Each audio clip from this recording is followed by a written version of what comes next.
Yo, do you hear me? In two mics. Or one mic. No. Now it's gonna be two, I think. Yeah.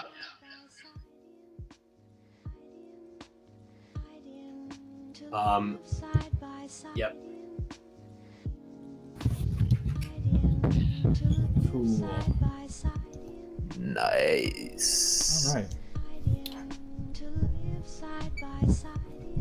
And let me just do some spamming of the internet. Woo! Yeah. Oh, I can still hear myself in this one, so I need to mute myself, I guess. Oh, weird.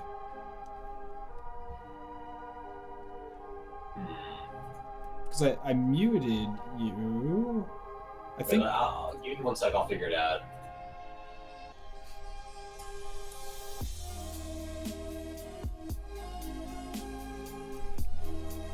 You know what? I think I muted the wrong one. Let me see if I can. How do I unmute you?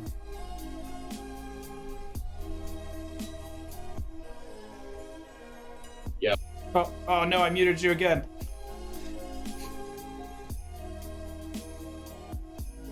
Try it. There we go. Wait.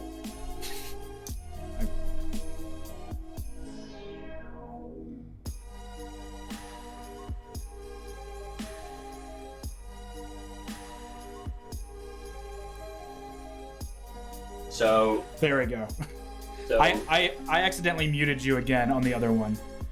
So what I need, the problem is that I'm hearing myself on my computer, and I want you to be able to hear that, obviously, but I don't want to hear that in my headphones. Does that mean I should just, I think. Okay.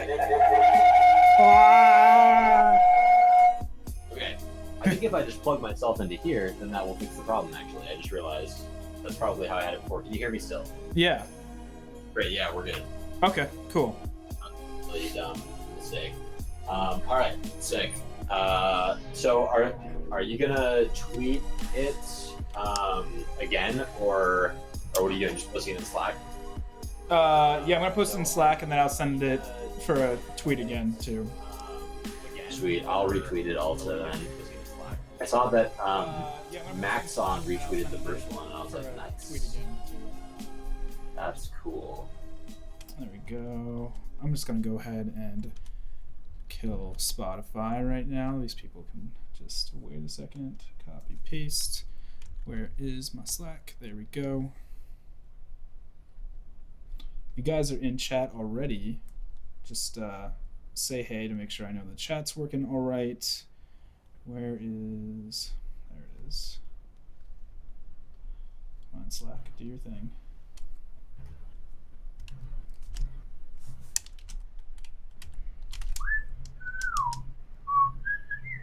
Dude, Nate, I'm planning to get a chill with Nate Rodriguez Vera tomorrow. Did I tell you about this? I live lives right next to me. Oh, really? And the last night of NAB, me, Casey, Dan, and him were all out, and we found out that he lived in Bed-Stuy, and we were like, holy crap, dude! Like, that's like right next to me. That's like you're my neighbor. So we were talking for a while, and then we all made a plan to go get tacos when we got back, and then I think we were all super drunk that night, and he I don't know if he remembered any of that, but like he checked the text message and we just kept talking after that, so it was chill. Cool. But yeah, that's sick that he's like around. Yeah. Not a ton of No-Grad people are like, I don't know, I'm surprised that it seems like most people in like the Slack and kind of general are like kind of all over the place and not like in just like New York and LA, which is like, I would expect there to be more people in New York or whatever, but I also think that's cool, you know? Yeah.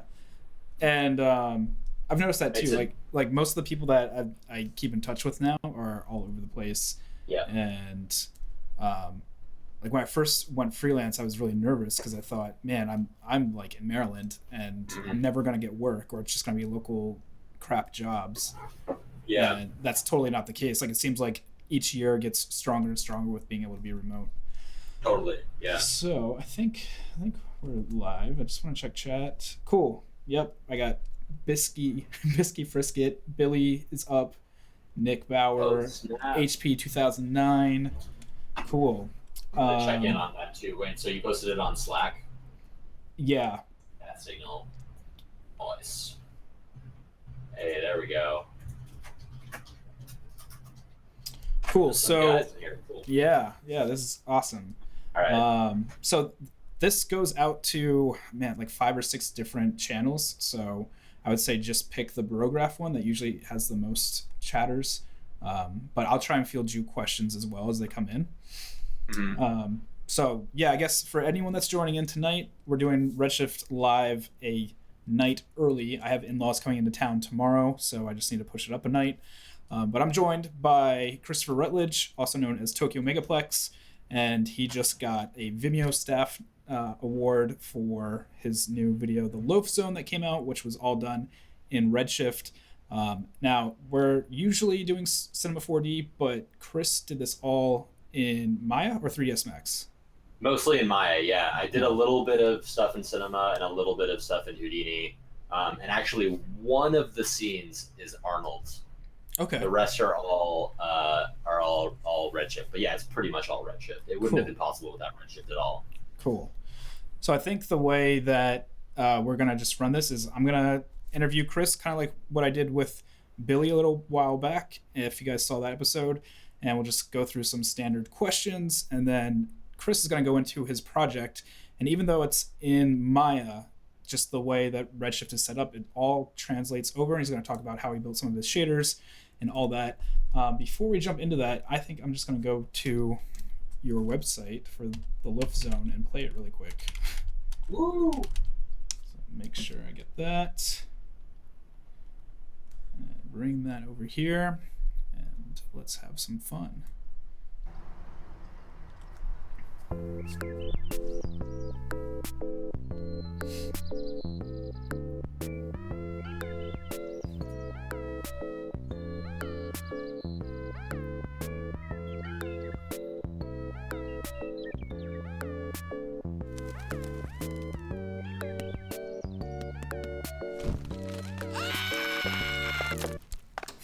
Did you find everything you were looking for today, sir? Yep, I'm all set. Your total will be $11.96. All right, here you go. Thanks for shopping with Loaf Mart. Make good choices. Oh, did you charge me for this drink? I had that when I came in. I bought it somewhere else. Well, why didn't you buy it here? Listen up. This is a robbery. Now open up the register or I'll blow your head off. Hey, buddy, there's a line. Hello?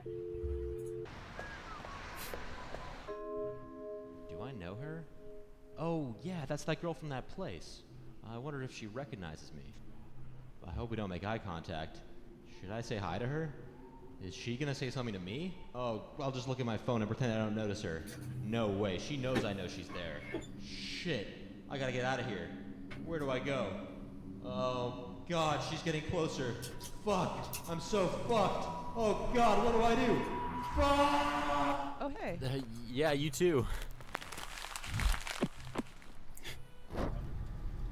Make sure you write that down. Over here's the copier. It's pretty handy when you need to make some copperonis. This is Bruce. He works in accounting, or should I say the Nerd Zone. We like to have fun here. And right over here is the grill's hot. Who wants a hot dog? Why are you grilling in the office? Because I hate my job. Barbecue big balls.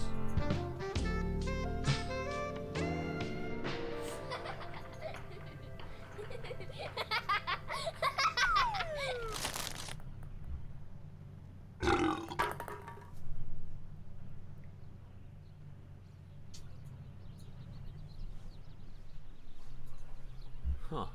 Hey man, every time I post a Snapgram on my InstaChat, this girl always likes it. Bro, you know what that means, right? No, what? You gotta send her a private message with a dick pic. Seriously? Oh man, of course, it works for me all the time. Are you sure about that? Do I look like someone who wouldn't know what they're talking about? Alright, I guess, if you say so. And then he tried to attack me with magic missile, but I was like, bro, you can't cast magic missiles on Warlock. Everyone knows that. Hey, who is this guy who keeps sending you Snapchats? He's just a friend. Oh yeah? Let me see what he sent you this time. Hey, give me my phone back. Come on, let me just look. What are you so worried about?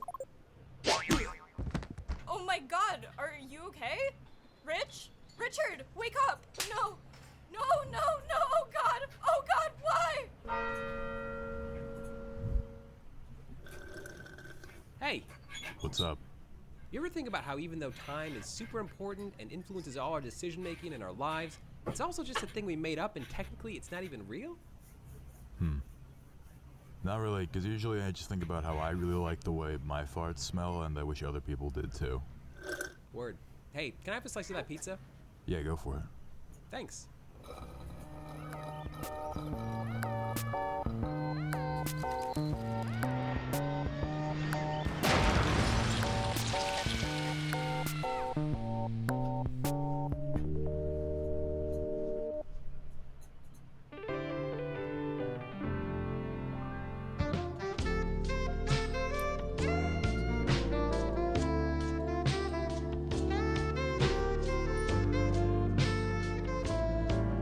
Hey.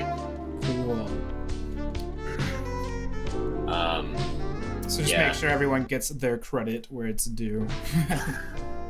Yeah, John Hutton. Yeah, I just saw that. I didn't see that the first time. Did a little bit. He was talking to me throughout it. He was I think the first person I showed it to, but like in the Brograph group, and he helped me with some surfacing of one of the background characters and the Dank Burger shop, like with the burger and all that stuff, which was super cool. But yeah, anyway.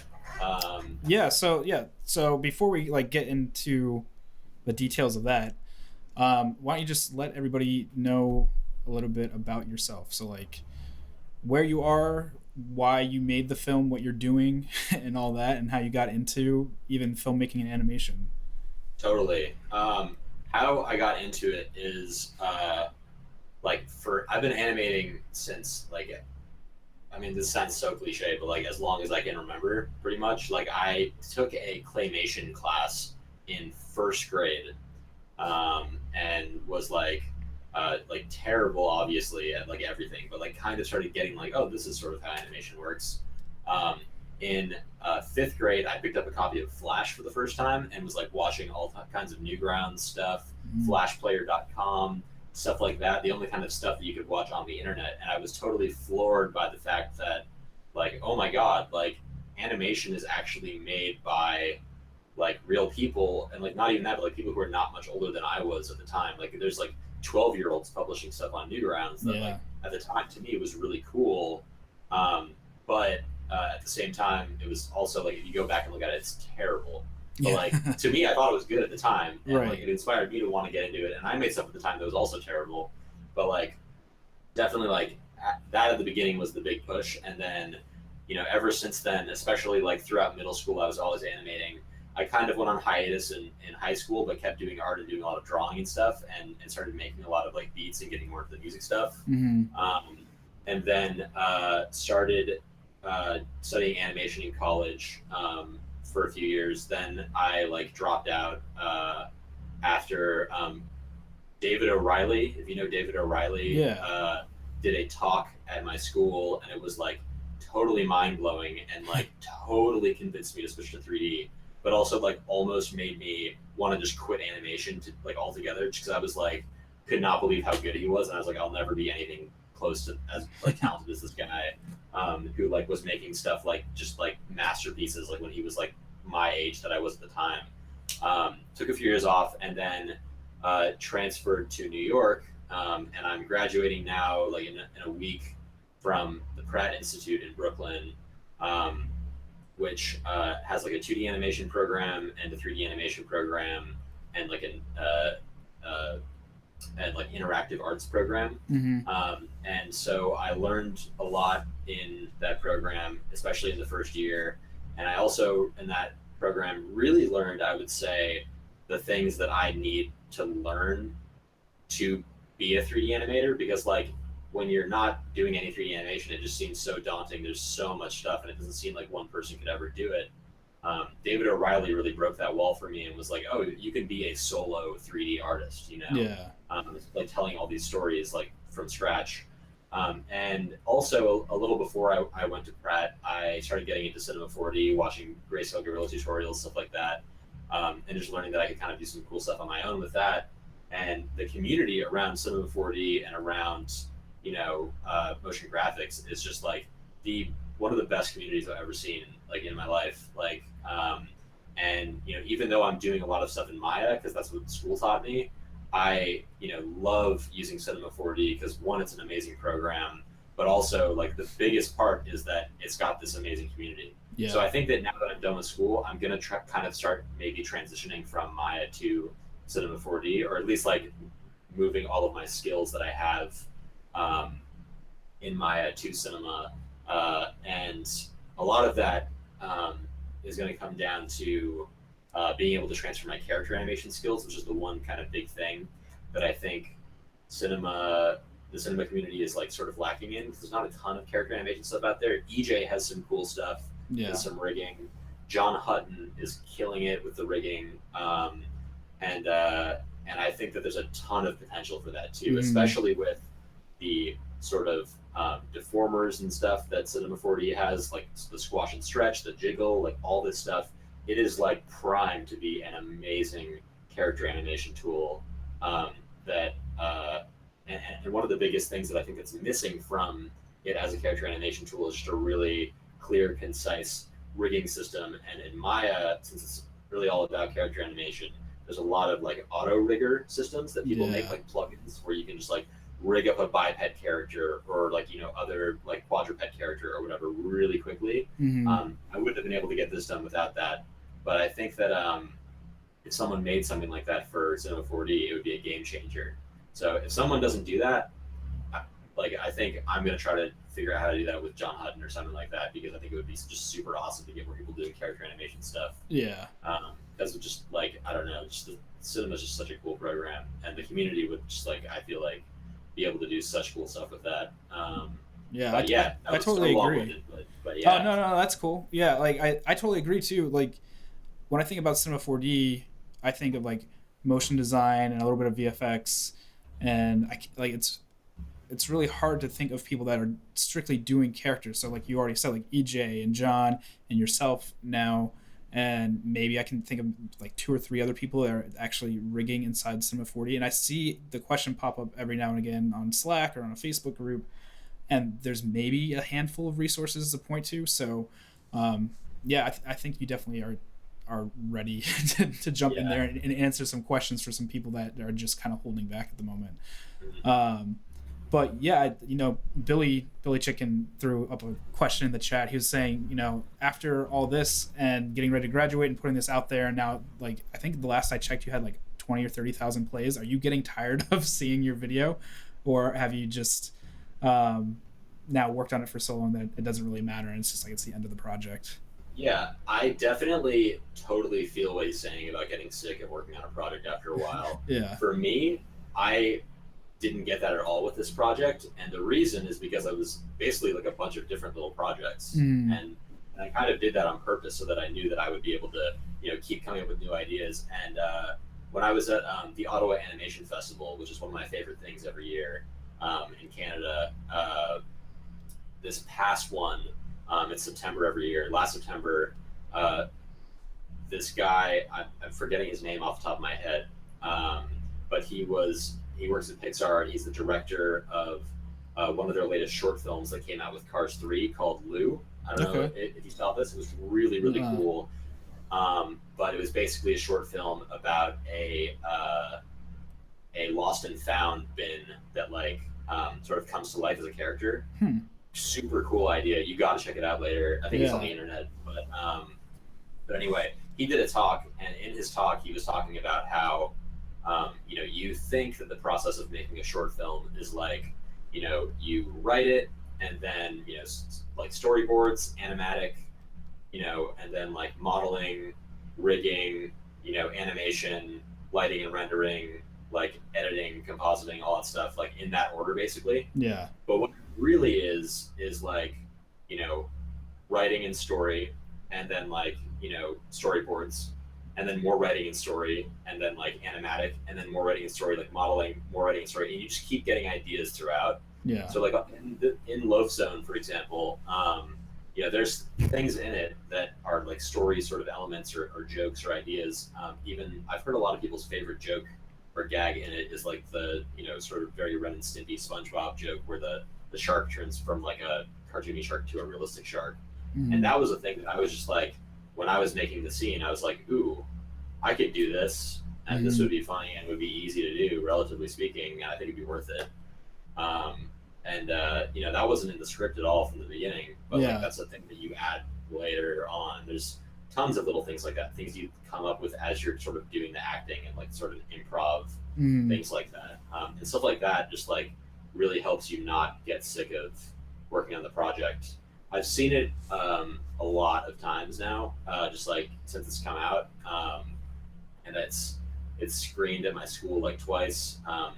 But it's always really cool when it screens because you aren't necessarily, you know, watching it like watching your film, but you're like seeing the reaction and seeing people laugh at, and that's always like super interesting to see how different audiences sort of like react to the thing you made. Yeah.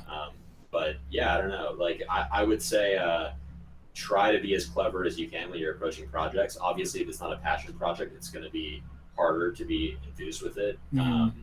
But yeah, it's just I don't know, lots of little tricks that you can sort of play to keep yourself interested. But yeah, definitely have had that same thing happen, and that was part of sort of the strategy going into this film. Yeah. So for like speaking of passion projects, so like now that you're graduating, what's your goal? Do you want to keep being in like a short film or like a full length animator, or do you want to go in and just start working in MoGraph just to pay the bills, or like what are your goals? Totally. So I really want to keep making more shorts, and I love sort of the whole like festival culture and like the festival circuit and like going to film festivals, even if my stuff's not in it. The Ottawa Film Festival I've been to like a bunch of times every year. You know, there's a handful of other film festivals. They're so much fun. Strongly recommend to everyone on the Slack and anyone listening right now or whatever, any projects you have that are like, you know, kind of complete things, submit them to festivals, because you never know what, you know, is going to want them. And like I've seen like really tiny little projects done in a day for a class, you know, get into festivals and end up being pretty cool, played in front of audiences in certain contexts. Yeah. The Ottawa Animation Festival in particular was one of my favorites, and doesn't have a ton of MoGraph stuff, but allows submission for commercial projects. So like even like commercials you've done for, you know, I've seen like commercials for like Red Bull and stuff like that in the Ottawa Animation Festival, independent projects, sort of like school assignments, like whatever, submit it. And it's free to submit to that one as well as a bunch of other ones. So super strong recommend on that. But my goal is to keep making things that I can be submitting to festivals, collab with as many of my friends as possible. I have a ton of projects that I want to work on.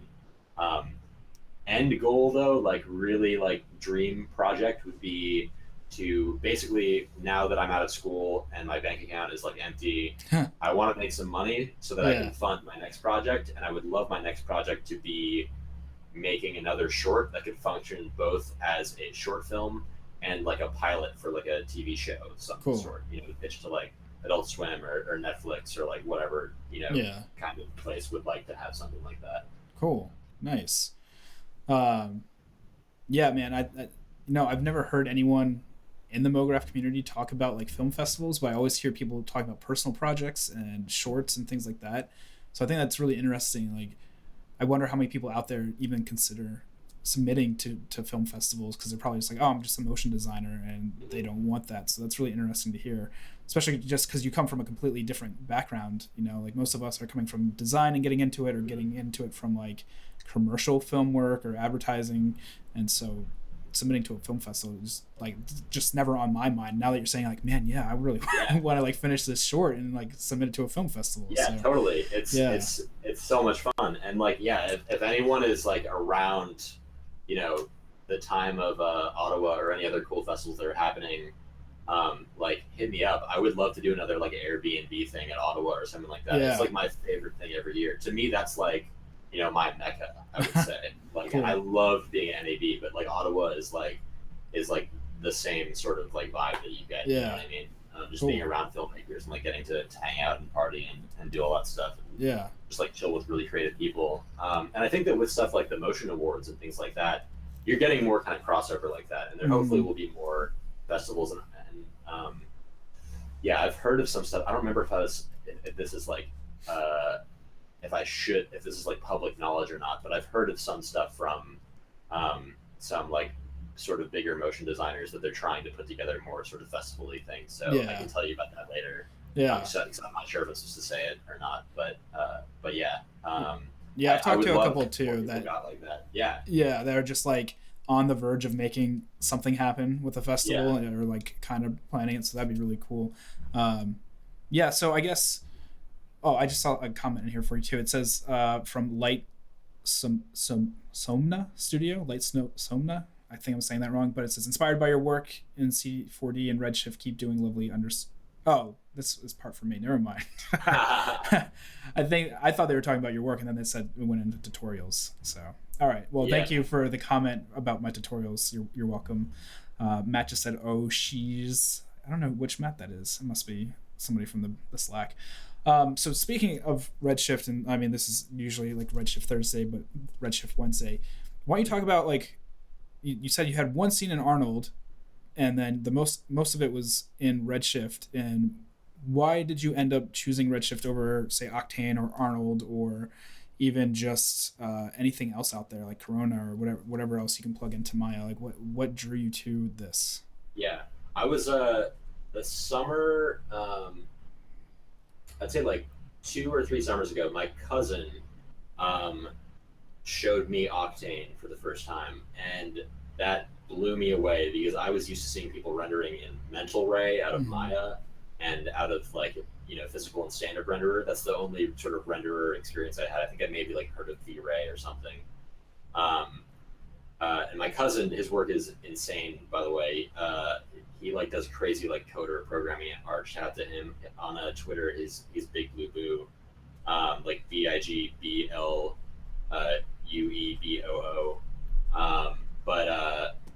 Yeah, he's a genius, and he totally got me into the sort of daily render thing too. But I saw him using Octane in his office, and it was like, holy crap, like GPU rendering is so fast. Why isn't everyone doing this? So I was planning to get Octane, and then I was like, what other GPU renderers are there? And I sort of Googled around, and I found Redshift also. And I did my my sort of junior year project just fully out of Playblast in Maya, which is like just like viewport rendering and turning on all the fancy viewport things, kind of like Nick's talk was about at NAB, Nick from Grayscale Gorilla. But yeah, and you can get some cool stuff out of that now, cooler stuff than you could get when I did it like back then. But I was doing that because I was like, yeah, this is sort of GPU rendering, like it's all running off my GPU, and like I can't afford to buy, like Octane right now. And I was just kind of that whole semester also doing research on like, what is out there. And I found Redshift and Octane and like Furryball RT or something like that. Like tried them all out as demos and stuff. Did not understand how to use them at all. Was totally confused. It wasn't until I figured out that with Arnold that you had to just like turn up the light exposure to be able to see anything and maneuver at all. Like that, like that's how like lighting and rendering like works. Yeah. But the thing that really sold me on Redshift was like, one, I saw people doing cartoony stuff and it was biased, and I figured that would be better for what I'm doing. Although the real reason is that it was a little bit cheaper and it gave you all of the plugins. Like that was a huge deal breaker for me. when I was looking at Octane. It was like, oh, you have to buy the Maya and Cinema4D and Houdini plugins all separately, and I'm using all three of these programs a lot. Like, I don't want to be like limited or like have to spend like twice as much money on this render engine. So I went with Redshift, and I'm glad to hear that Octane is sort of, or Otoy is sort of reverting that and gonna release all the plugins for all of them now. And I can't wait to try that out when they come up with the free version. Yeah. But yeah, Redshift is just blazing fast, and I was running it off of one graphics card for a while. Threw two more in there, and yeah, my local machine rendered the entire project. I didn't have to send anything to PixelPlow at all. It was great. Cool. Yeah, I feel that way too. Like I came from just like standard and physical renderer, and I was watching people kind of do like these speed things on YouTube and just seeing the viewport down there, and that's kind of how I learned about Octane. This is probably like 3 or 4 years ago. Yeah, I guess about 4 years ago at this point.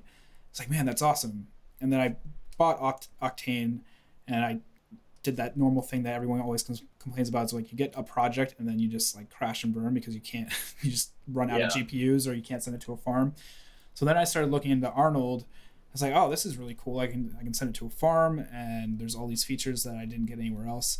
And it just like, there's something about it that just really stuck with me, especially like the node graph in there just made more sense to me than the node graph in Octane and things like that. And then Redshift came along. I was like, oh man, this is like the holy grail of like Arnold not going to GPU yet, and so now I can kind of get there. So yeah, I kind of went through like this process as well. But that's cool that you kind of looked at it at the standpoint of like what, not just like speed and everything, but like the quality of render you can get out of it too. Like you knew that you wanted to do like this cartoony type work. And do you feel like if you had gone with Octane, like even taking price out of the equation, that you wouldn't be able to get the same kind of texturing and materials, or do you think that it would just take time? Or it's not what I've heard. I'd just be worried that it would be a little more crashy. Okay. Like Redshift is pretty damn stable overall. I've had some weird experiences with it sometimes, and I know like Chad actually has too. And I've seen like some sort of funky things. It's not quite as stable necessarily as like Arnold, but usually it can just grind through anything you throw at it. Like the feature of the out of core rendering where it uses your regular like RAM in case it runs out of VRAM was also like a super handy sort of extra selling point for me. But yeah, I honestly like I feel like just the amount the looks you can get with like all the renderers today with the sort of brute force GI and like all that stuff and how just like fast it is, like you can just get such cool looks, and this look that I really like to go for more than anything, which I didn't get to push as hard as I would have liked with the Loaf Zone, but definitely just will keep pushing more and more. And I've seen a ton of people do it, is like the super stylized characters or like geometry or whatever, but like very photoreal sort of rendering techniques, very photoreal materials and stuff, like cartoons, like in real life, basically.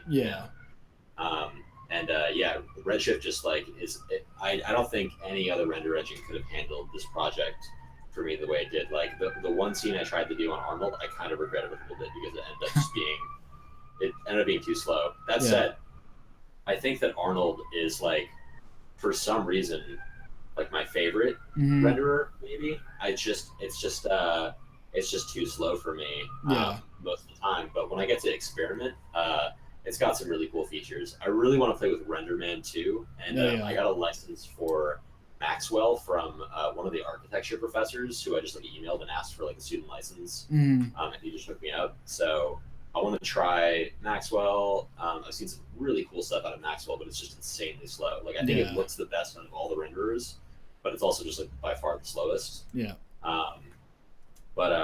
But yeah, I don't know. I would love for RenderMan to come to Cinema also. I mean, it's been rumored for a few years now. for a while, but they seem to have all the most cutting edge sort of features as far as like, they had like random walk SSS first, and like they just have sort of like the best looks, I feel. But yeah, Redshift is just like a powerhouse. Like you can do so much as an individual with Redshift, and I feel like when I saw David O'Reilly's stuff, like the external world is like sort of this big calling card project.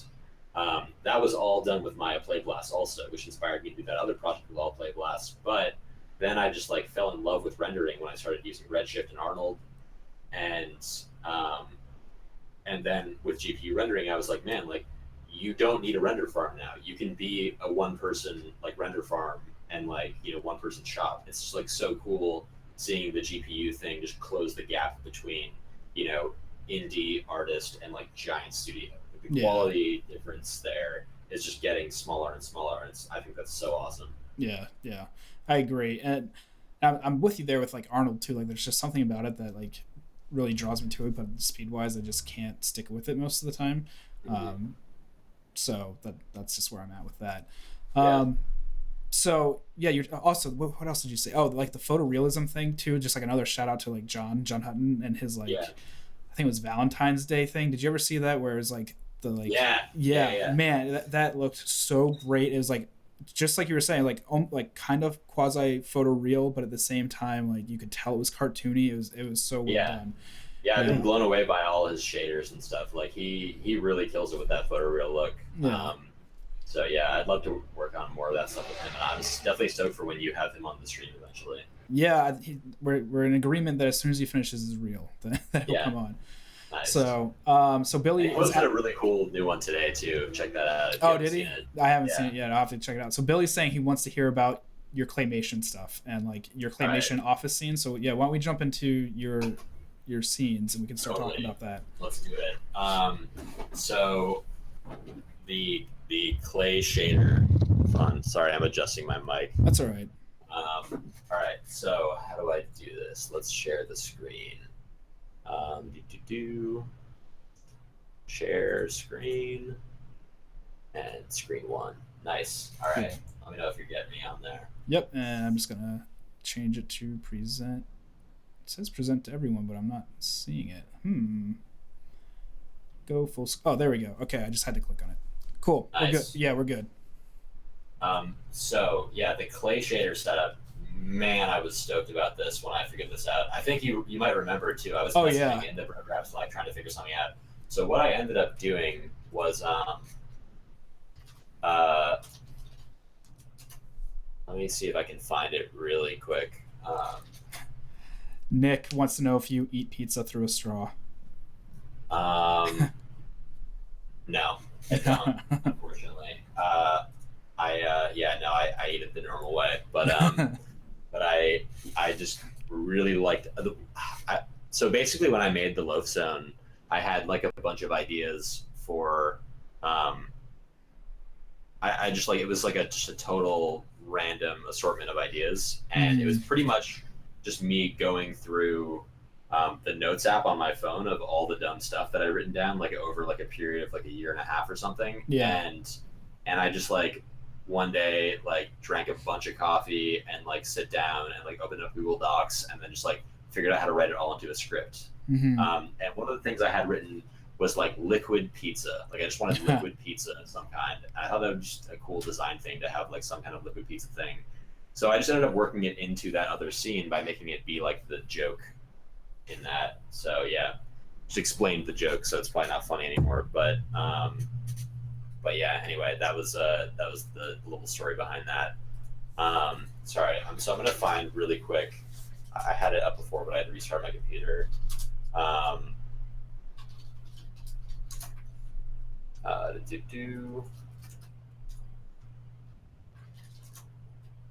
Yes, here we go. So this is how I figured out how to do this.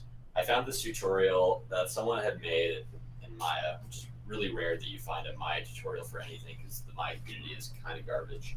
But they published it in April 2012, back when people still used Mental Ray. It's just called How to Make a Plasticine Shader in Maya. Okay. But like, it's just a regular, Mental Ray is just a render engine, just like any render engine, and he gets this really cool result like this. Yeah.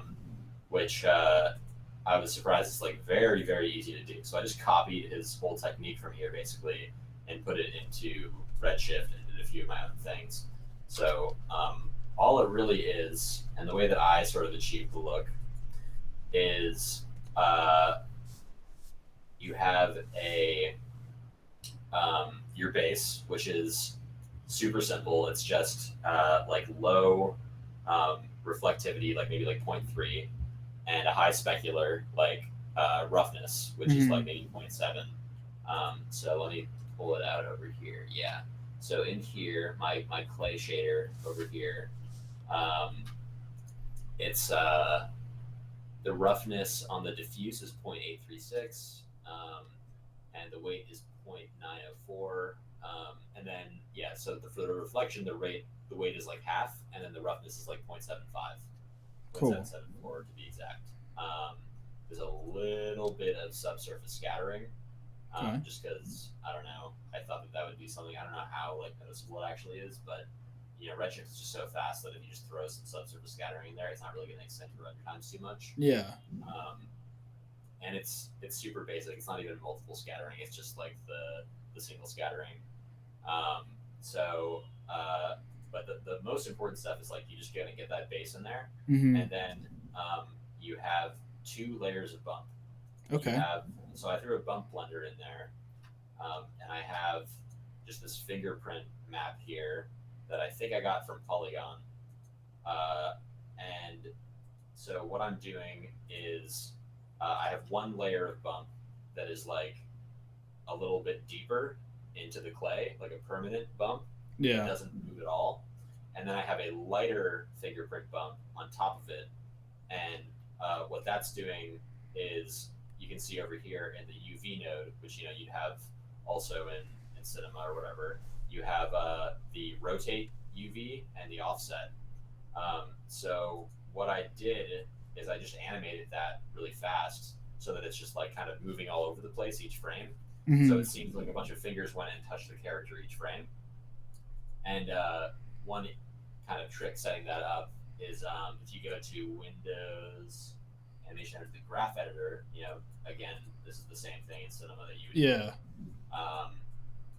I just set it to sort of go up. So like this is frame 0, and then this is like frame 1 over here, and it moves.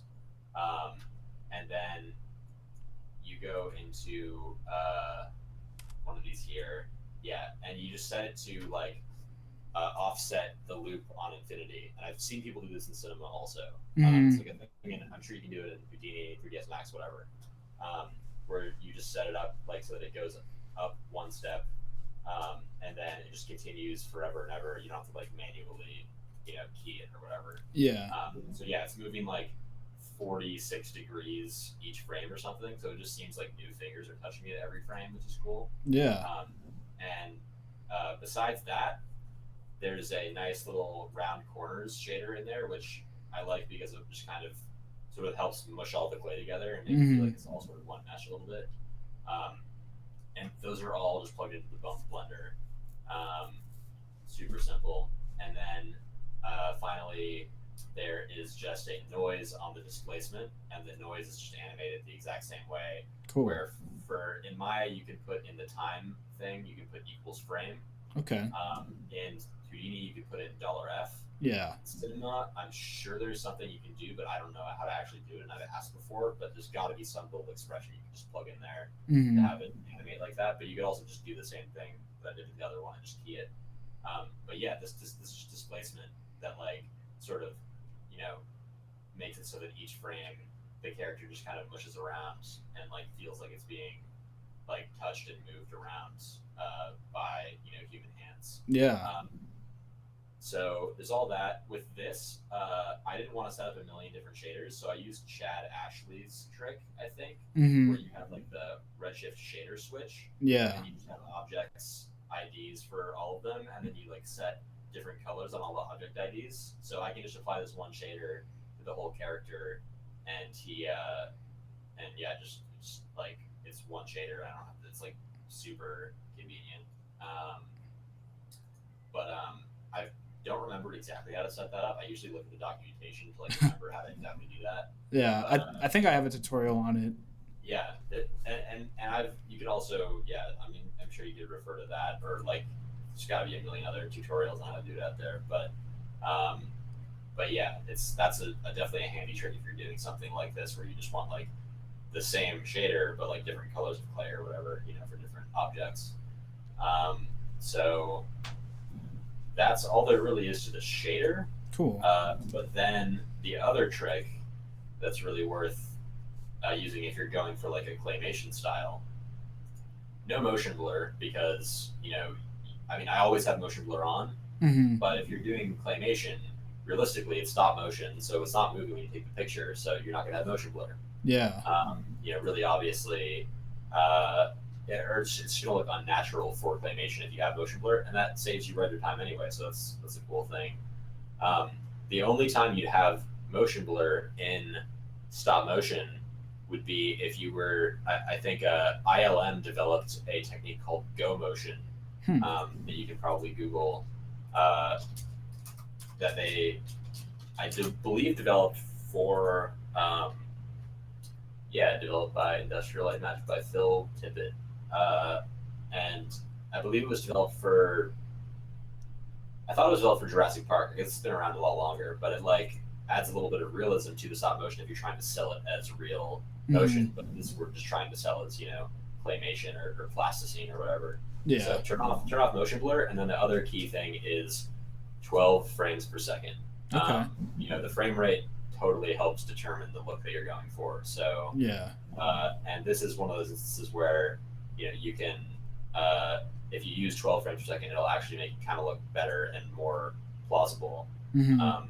Maybe you can do 24, but I just think it looks a little bit unnatural for claymation to be a 24. Yeah. But yeah, that also saves you a ton of render time. Obviously, like you have to render half as many frames, so you can just crank the samples. I had the samples crazy high for this scene, and it like rendered overnight. I had them at like I think the max was like 2048 or something, and then I set the adaptive error threshold down to like 0.005 or something. Yeah.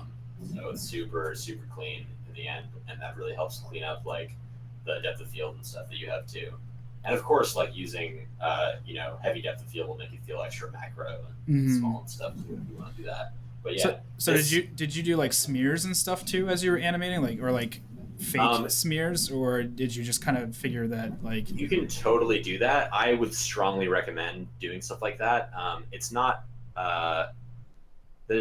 you can sort of think about it in the way that like what would be plausible in real life and what a claymation would actually look like with smears, and like what would be realistically done. To get that kind of stuff, I would really recommend, unless you have a ton of time and want to manually sort of animate all that stuff, use like jiggle deformers and soft bodies and other things like that to sort of get some cool smears, bend deformers, whatever. But yeah, I'm a huge advocate for like doing smears like that. And actually, Houdini Mark managed to throw together a really cool motion deformer, like an automatic smearer. Oh, cool. Geometry in Houdini, which we talked about when we all did sort of a group thing together. But we should share that file. It's in the Brocraft Slack if you want to look in there. Okay. Shout out to Houdini Mark, the god. Yeah, Mark Fancher, for anyone that wants to look him up, he's amazing. Yes, Mark Fancher.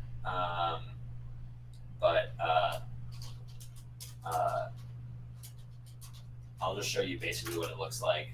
I sent him this, which a classmate sent me, and he was like, "Oh, I bet I could make that in Houdini."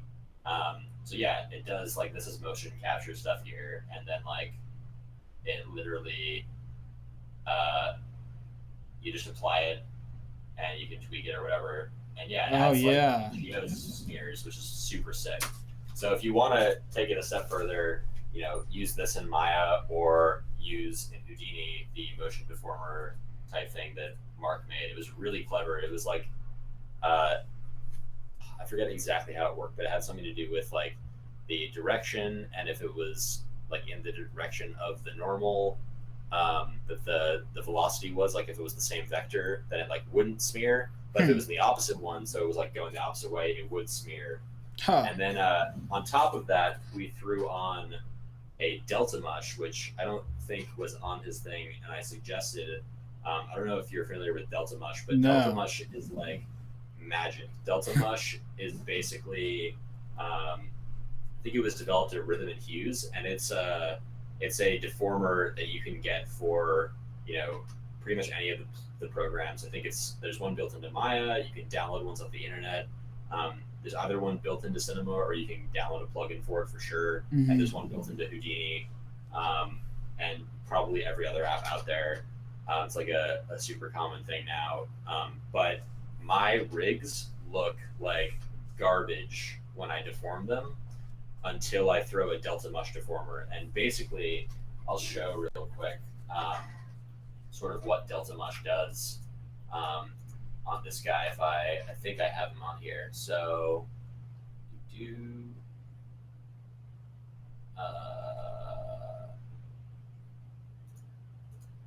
do I have it?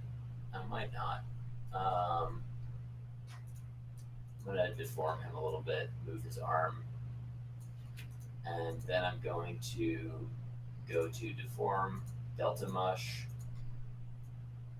Yeah, so I think I opted not to use it on this rig, but what you can see is like you apply the Delta Mush when your character is in his original pose, so like the T pose or whatever, where, you know, he's sort of got the proportions that you want him to keep, and like the deformations that you want to sort of match, and any deformations you do after that, so any sort of like, you know, animation you do with joints and stuff, or any sort of deformers you add to it, it will use that reference that you set it at when you Delta Mushed it. And here I'm just gonna like deform him a bunch to show what I'm talking about. And his hair comes off because it is a soft body. Going to set that to not be a soft body real quick. So yeah, deforming him like that. The tie is also a soft body. So there is some sort of automatic smear, like you're talking about, that comes in with that stuff. Yeah. The hair and the tie both sort of have done their own. That's another thing I love to do, is just making everything soft bodies, even if just only slightly. But yeah, so we have this really weird pose. He's really deformed, and like, you know, there's some problems with his deformations. But so we have Delta Mush on right now. I'm going to show what it looks like when I turn Delta Mush off.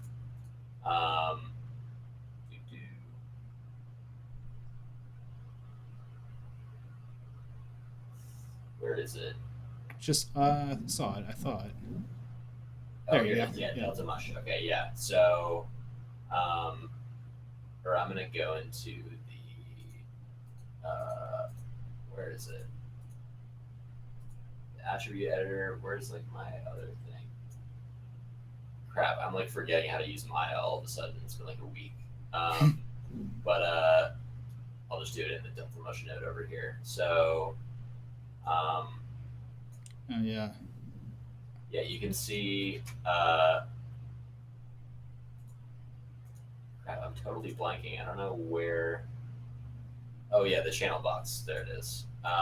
So I'll go down here to Delta Mush, and this envelope will sort of turn it on and off. So you'll see what happens if I just turn it off, and like you get these nasty sort of chunky things that kind of look the way that clay looks when you deform it. So I actually didn't use Delta Mush for this guy because of that. But like if you're doing a more sort of organic, natural character, you know, you would want him to smooth out, and you see how much better that kind of look for most things. So yeah, it just like saves your rigging. You don't really have to paint weights as accurately because it'll just kind of clean things for you and smooth the deformations. And you can go overkill with it too. Like I usually leave it at the default smoothing iterations, which is 10. But you can sort of set it to whatever you want, and you can also do some weird artistic stuff with it too if you really want. Scale it all up or down or whatever. But yeah, so just to recap on that, basically what it's doing is it's smoothing your deformations with the reference pose in mind. So we added that to the motion deformer, and it kind of helps make it look a little bit nicer and clean up sort of the weird jaggedness of the motion deformer by default. So yeah, just a rigging trick. Strongly remesh checking out Delta Mush if you're ever doing any sort of crazy deformations or character stuff. It's like a total lifesaver. Yeah. And if I showed my film without Delta Mush, like with all the characters without Delta Mush on, it would have just looked so jarring and terrible because of like how weird some of the deformations would be in the rigs. Anyway, there's like my Delta Mush tangent, but Cool. Strongly recommend checking that stuff out. Nice. Yeah, I've never heard that, but then again, I don't ever character rig, so I don't think that I would ever need it. But so you're saying it can be handy for other stuff, but yeah, just sort of keep in mind, you know, what it's doing and when it could be applicable. So you were saying something interesting that you have some of that as soft bodies. So when I think of soft bodies, I think of like soft body dynamics and Cinema4D. So is that what those are? Like you have a soft body dynamic, or is soft bodies different in Maya where like... It's really cool, actually. This is one of the best features, I think, of Maya. Crap, and Maya just crashed, per usual. That's another thing about Maya that's so much more crashy than Cinema4D. Cinema4D is like, just like the most stable piece of software I've like ever used. It's crazy. It's a little different once you start using third-party renderers. It can get kind of crashy, but that's kind of to be expected. But yeah, so I'm sure there's a way to do this with Cinema. I don't know how to do it with Cinema, and this is one of the things that I want to figure out. But Maya's end cloth tools are like some of the best cloth sim and soft body tools in the business, in my opinion. It's like one of the best parts of Maya is end cloth, which is kind of meant for cloth, but it really works for soft bodies and stuff too. So I have this ball here and this plane, and I'm just going to go to end cloth, create passive collider, and end cloth, create end cloth, and now it's going to play, and it's just kind of collapsing. So that's fun. But if I go into the attribute editor here, which has all the settings, which is like the same as the soft body settings, you know, and you'll recognize a lot of these settings are the same as the soft body settings. Yeah. Stretch resistance, compression resistance, all this stuff. There's this really handy thing called input mesh attract. So I turn that all the way up, and then what happens you'll see is nothing, because what it's doing is the input mesh is basically the original mesh that you're feeding it. So if you animate this guy like this, whoops, set a key here, set a key over here, you'll see it just sort of animates like normal, and it's not kind of having any soft body behavior. Yeah. Because it's the input mesh is set to 1, so it's 100% the mesh that you're feeding into it. Then if I were to go to input mesh attract and set it to 0, it's just gonna fall like you would sort of expect. I'm gonna set the timeline to play back every frame in actual time. It's already at that. So if you set it halfway now, like this, it'll sort of half take the input mesh and just sort of like half be a soft body. Yeah, that's really cool. Really cool, yeah. And I've seen this done with this guy Jerome Braxton is a Blender animator, and he sort of uses this effect on everything, but it just adds sort of automatic follow through for him to like all of his stuff. Pull up his Instagram. This guy has definitely been an inspiration for me lately, especially with this one particular technique that he uses. So yeah, this is probably the one where he does it. Yeah, you can see just kind of the crazy animation he has here with this dog run cycle. And it's like he's literally doing the same thing. It's like getting this crazy, and it's kind of what you get with like a jiggle deformer too. It's a little bit different. I think the jiggle deformer in C4D might be able to get the exact same result. The jiggle deformer in Maya is kind of crappy in my opinion. Okay. But yeah, if you just animate stuff and then throw this stuff on, like you get really cool stuff. I like this one right here. Just like this is the kind of same effect you get if you just like made things soft bodies and then set the input attract to 50 or whatever. Yeah. let's see, there's one other that I really like, but oh yeah, this one right here. It's similar thing, like with these really cool running cats. It's like you just get some crazy results. So like this is, in my opinion, a little bit too much unless you're doing something kind of more artistic, like Jerome is. Yeah. But if you just want a little bit of it, and you probably don't even notice it, but there's a little bit of it on a lot of stuff in my film. The guy at the end who asks for the slice of pizza is kind of jiggly, and that's because he's a soft body. I didn't like manually animate that. That would have been a huge pain. The guy, the cashier at the beginning, also his face is very slightly soft bodied, so there's just a little bit of jiggle on his lips that you can see. Yeah. But the one other cool thing here, if you turn the input attract all the way up to 1, there's this feature where you can go to the end cloth, paint vertex properties, input attract, and then you can choose which parts you want to get the input mesh and which parts you want to be like totally, soft body. Yeah. So, I don't know, it's not like a super good example, but you can kind of see a little bit of jiggle here. Yeah. I'll make my brush bigger and paint more of it. Yeah, Sage is in the chat. He's saying in cinema it's the same as follow position, follow rotation. Yeah. Like, I'm sure there's a way to do this in every program. And like, Jerome was doing it in Blender, and it looked exactly like, Endcloth does in Maya. Yeah, that's another technique I would definitely strongly recommend for everything. And when I was seeing EJ's talk with the jiggle deformer, I was kind of getting the impression that could do the same kind of stuff as well. Yeah.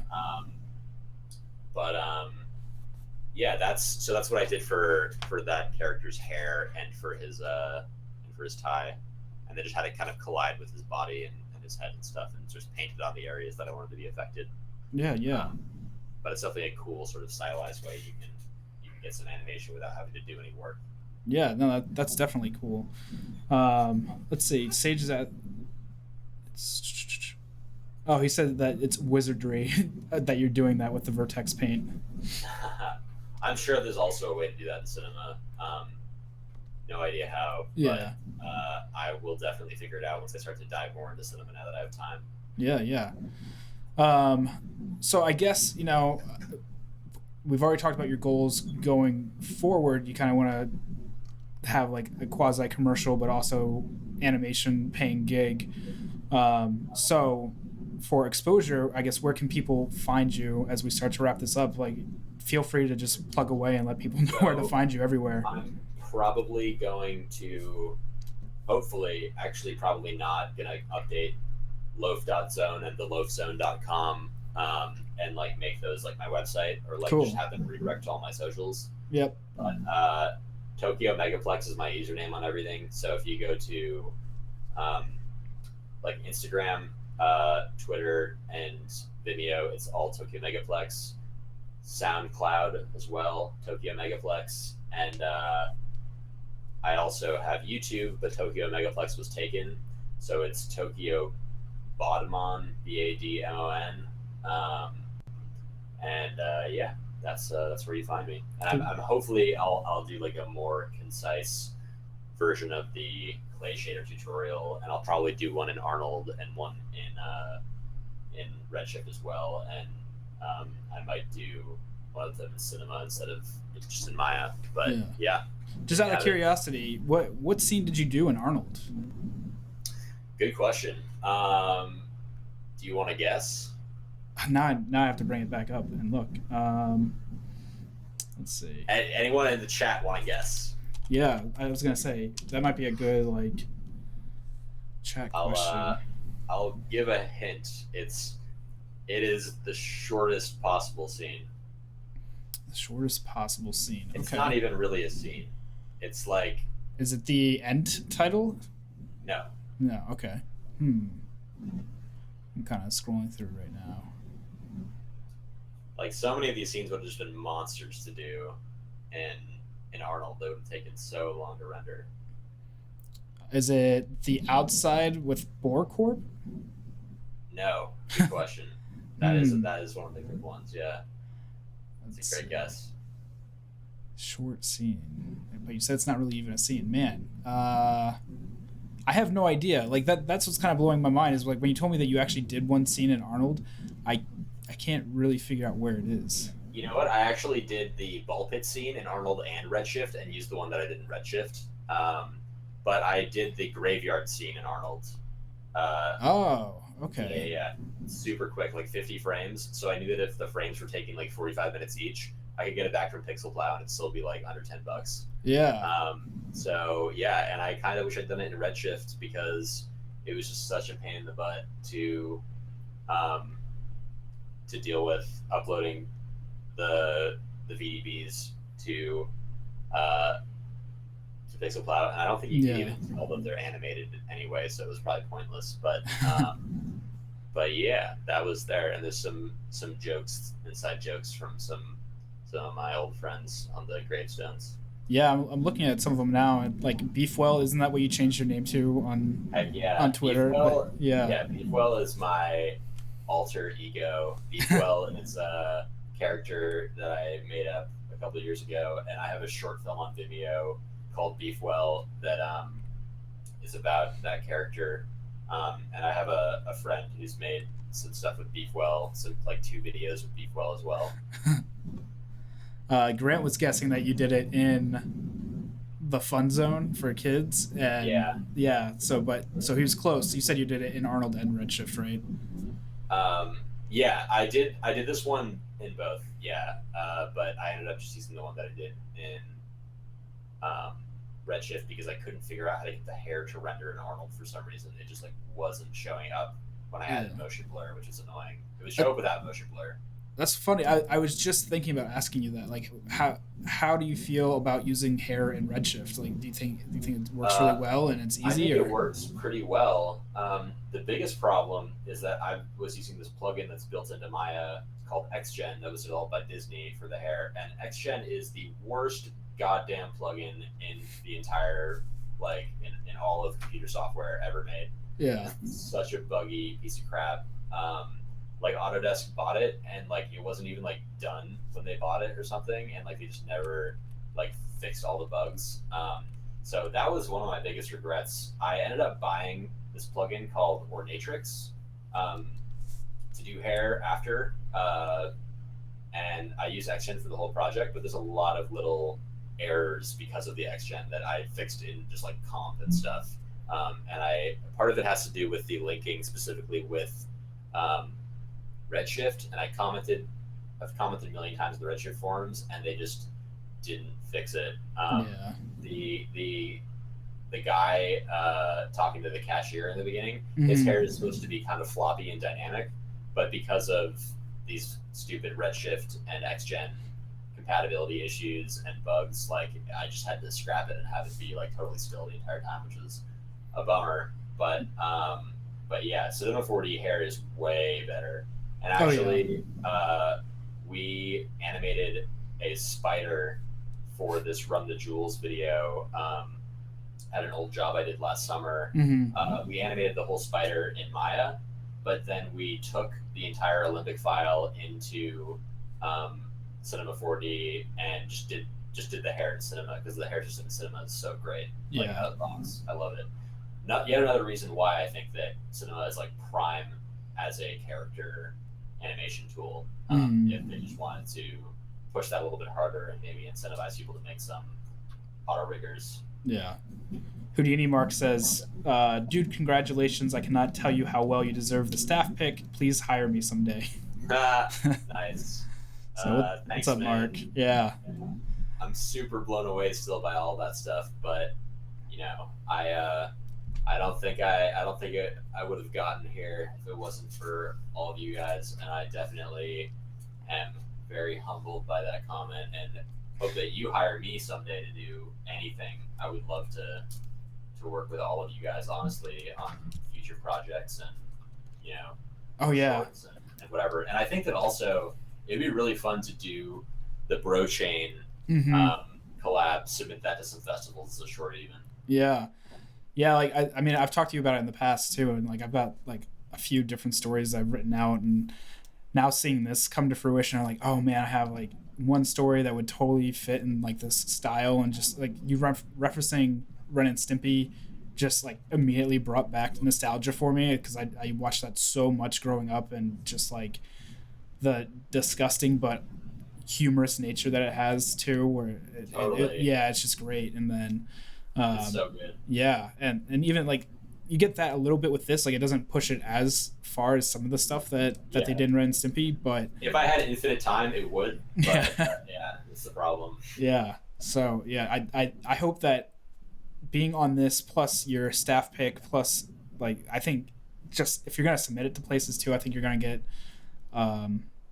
just a lot of interest. Like you've definitely nailed this. It's awesome. Thanks so much, man. Yeah, I'm like really stoked. I mean, this is like the first big project I've done, and I've been dreaming of doing a project like this since I was in like 5th grade. So I'm like so happy that it's finally done.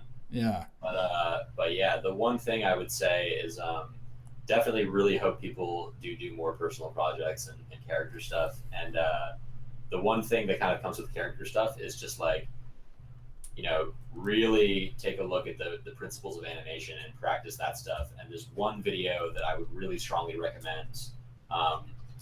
It's a Blender video, but I watch this video like a couple times every few months now since it came out. It's if you just search Blender principles of animation, it comes up here, and this guy is an unbelievable animator. I've seen him talk. He was at TED too. Yeah, he's a genius, and he goes through the principles and sort of like remakes them as his own, and like, you know, put some 3D specific stuff in there.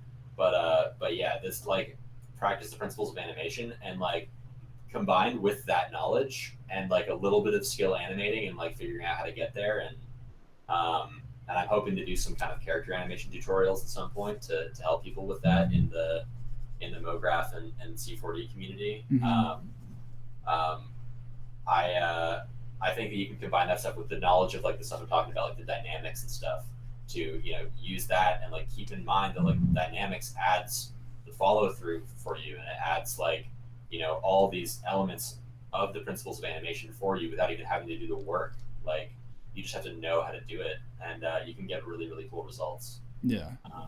But yeah, check out that video for sure. Like again, like you can never study this stuff too much. I watch this stuff all the time. I first got into it by like, I was in London with my parents forever ago, and like found a copy of the Animator's Survival Kit by Richard Williams in a bookstore, and that was totally inspiring, and like it kind of helped set me on the right path for that stuff. That combined with like doing lots of like life drawing really helped, although I don't really do life drawing anymore. I think sketching is definitely like a really good thing to practice, and I don't know, I've always really liked sketching just like characters, and just so this was a lot of that came into play with this short, and just like figuring out how to sort of remake those designs that I'm always sketching over and over again in 3D and stuff, which is just a ton of fun. Cool.